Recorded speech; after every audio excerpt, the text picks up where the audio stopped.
This simple shift will unlock your 1% focus. They don't want you to know this. You know what's insane? Right now, as you're watching this video, your brain is lying to you about what you're actually capable of. And I'm not talking about some motivational nonsense. I'm talking about a documented psychological phenomenon that the top 1% of performers have been exploiting for decades, while the rest of us have been fed a completely backwards story about how focus actually works. In the next 14 minutes, I'm going to show you why everything you've been told about concentration is wrong, why your smartphone isn't actually the problem, and why the billion-dollar productivity industry desperately needs you to keep believing in a myth that keeps you distracted, stressed, and buying their next solution. But here's the thing that's going to blow your mind. The answer has been sitting in plain sight this entire time. And once you see it, you can't unsee it. It's a shocking revelation. Let me start with a story that changed everything for me. In 1971, a psychologist named Herbert Simon won the Nobel Prize in economics, but he wasn't an economist. He was studying something that would become the most valuable insight of the information age. Simon made a prediction that seemed almost laughable at the time. He said, and I quote, "A wealth of information creates a poverty of attention." Now this was 1971.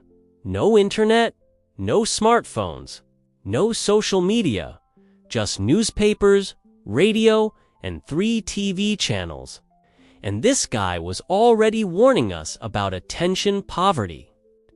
But here's where it gets disturbing. Simon's research wasn't just published in academic journals and forgotten. It was read by the people building the future, the engineers at Xerox PARC, the developers at Apple, the founders of every social media platform you've ever used. They all knew this principle, and they used it against you. But that's not even the shocking part. The shocking part is what Simon discovered about how human attention actually works versus what we've all been taught. Because there's a reason why some people can enter flow states on command, while others can't focus for 5 minutes. And it has nothing to do with willpower, discipline, or how many cold showers you take. It's about something called attentional residue. And when you understand this concept, everything changes. The attentional residue trap. In 2009, a researcher named Sophie Leroy at the University of Minnesota discovered something that destroyed the entire foundation of modern productivity advice. She found that when you switch from task A to task B, your attention doesn't immediately follow. A residue of your attention remains stuck thinking about the previous task. Here's the crazy part. This residue doesn't just last a few seconds. It can persist for hours. And every time you switch tasks, you're accumulating more residue. By the end of a normal workday, your attention is so fragmented across different tasks that you're operating at maybe 20 or 30% of your actual cognitive capacity. But it gets worse. Leroy discovered that the residue is strongest when you switch away from tasks that are unfinished, or when your performance on task A was poor. Your brain literally cannot let go. It keeps pulling you back even when you're supposedly focused on something else. Now, think about your typical day. You check your email, then jump into a work project. Then a notification pulls you to Slack. Then you remember you need to text someone back. Then you open a document. But first, you need to check one thing on Google, which leads you to 3 more tabs. And before you know it, you've been working for 3 hours, but you've accomplished almost nothing. That's not a discipline problem. That's not a you problem. That's attentional residue stacking up like compound interest, except instead of making you richer, it's making you mentally bankrupt. And here's what they don't want you to know. The entire modern work environment is designed to maximize attentional residue. Open offices, instant messaging, email, meetings with no clear conclusions. Every single one of these things is perfectly engineered to keep you in a constant state of task switching. Why? Because a distracted worker is a compliant worker. A fragmented mind is easier to control. And a person who can't focus deeply enough to think critically is a perfect consumer.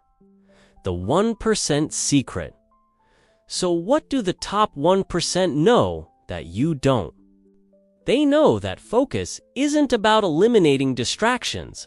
It's about closing loops. Let me tell you about Cal Newport. You might know him from his book, Deep Work.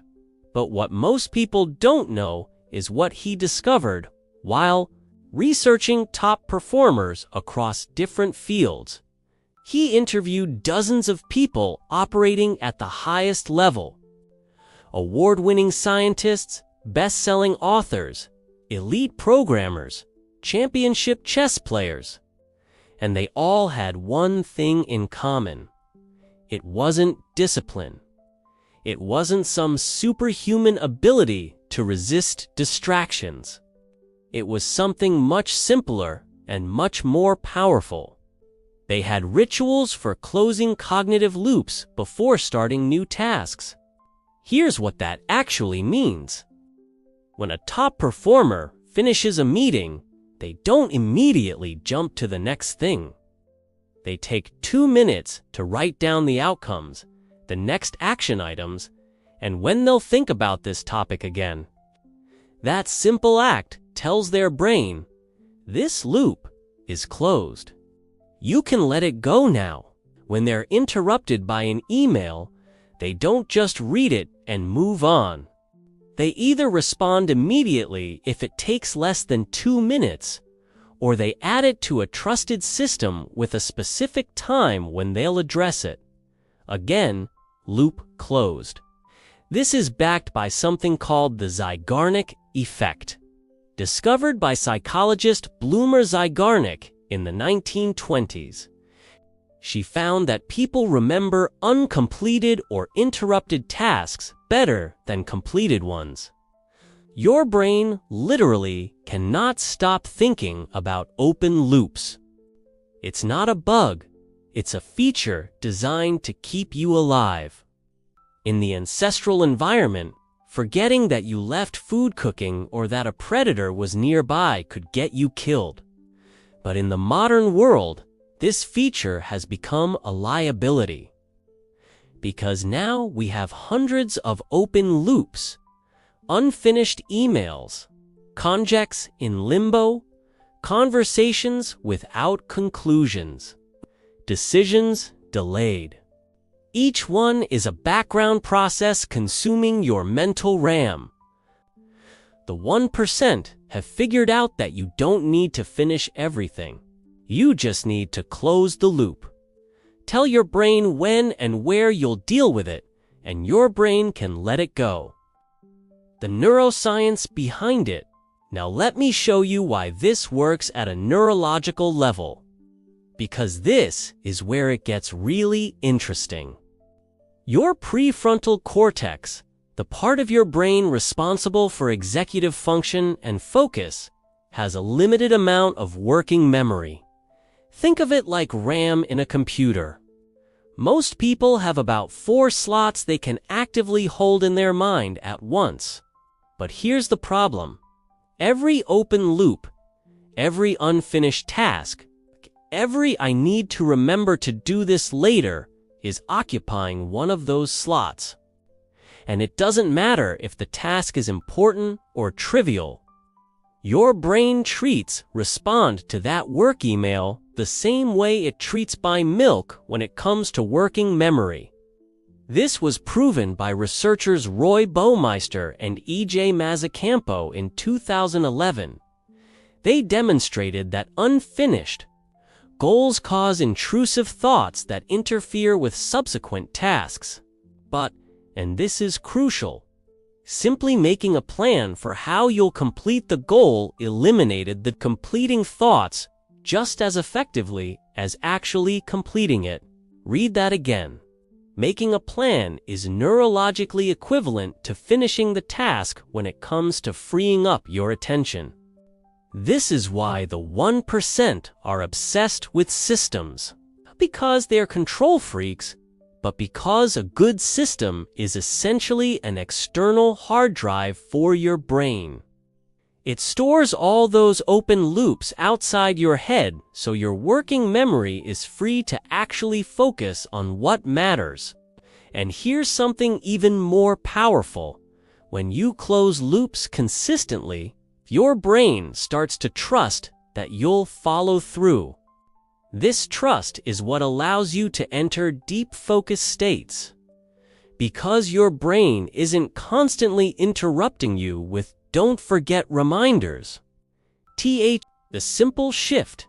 Alright, so here's the actual shift that will unlock your 1% focus.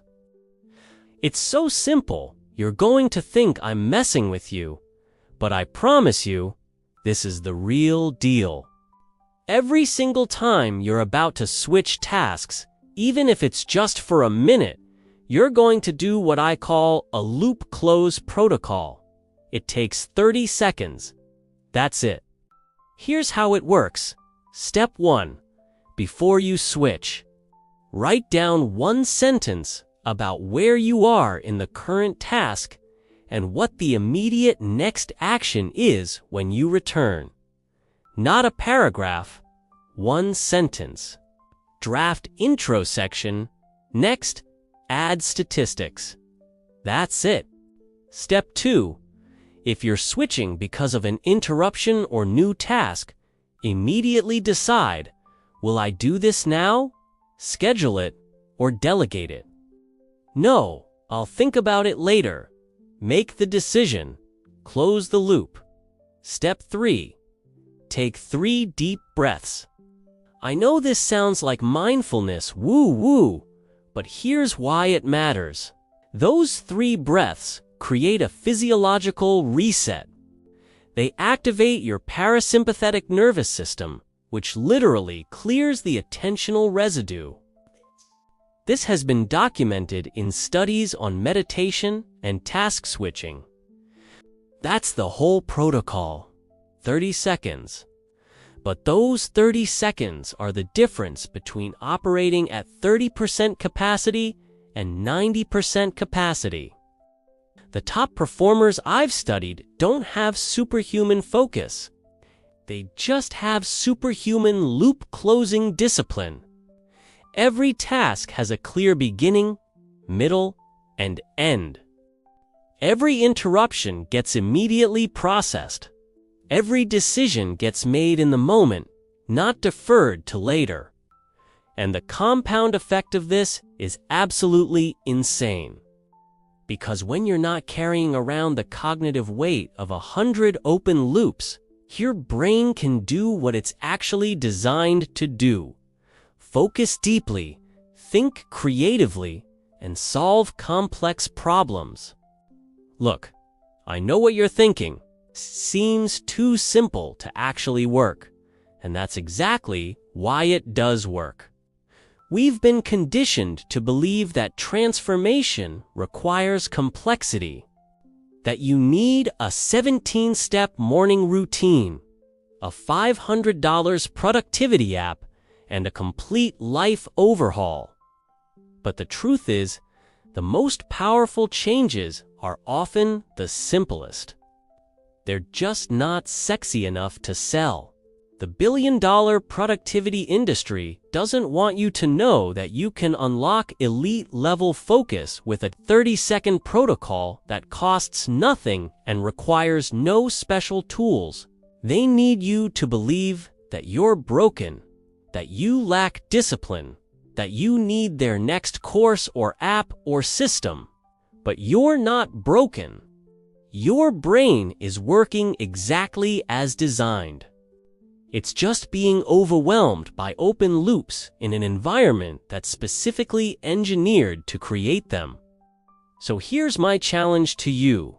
For the next 7 days, implement the loop close protocol. Every single task switch, no exceptions. Write 1 sentence. Make a decision. Take 3 breaths. That's it. And I want you to comment below after day 7 and tell me what happened. Tell me how your focus changed. Tell me what surprised you. Because I guarantee something will shift.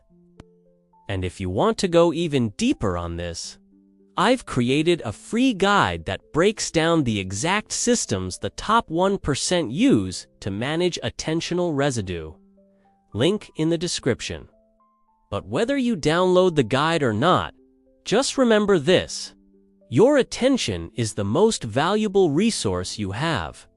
It's more valuable than your time, more valuable than your money, more valuable than almost anything else. And every moment you allow it to be fragmented by open loops is a moment you're operating at a fraction of your potential. You deserve better than that. So close your loops, reclaim your focus, and show the world what you're actually capable of. I'll see you in the next one.